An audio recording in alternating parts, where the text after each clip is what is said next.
ज़मींदार दोस्तों अस्सलाम वालेकुम।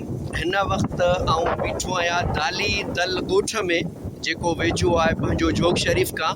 ऐं मूंसां गॾु मुंहिंजा मोहतरम दोस्त मुंहिंजा भाउ ख़ालिद शाह साहब मौजूद आहिनि, जेके इलाइक़े जा तमामु मारूफ़ ऐं तरक़ी पसंद ज़मींदार आहिनि। ख़ालिद भाउ वटि असांजो ॿिज इनकलाब प्लस पोखियल आहे।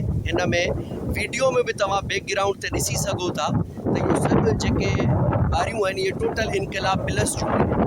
ऐं माशाल्लाह माशाल्लाह अल्लाह जे फज़लो करम सां तमामु सुठी जर्मिनेशन जेका आहे उहा भाउ वटि आई आहे।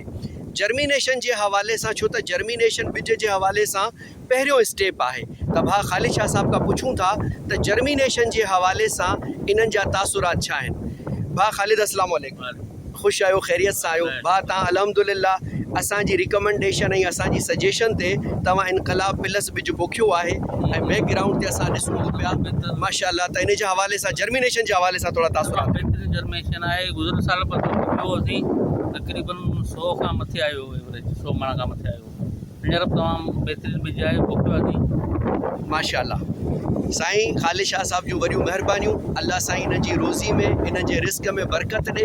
असां इंशाअल्लाह पोखाई खां वठी करे हार्वेस्टिंग ताईं भाउरनि सां गॾु हूंदासीं ऐं इंशाअल्लाह असांजी सोच इहा आहे त ज़मींदार कामयाबु त असां कामयाबु।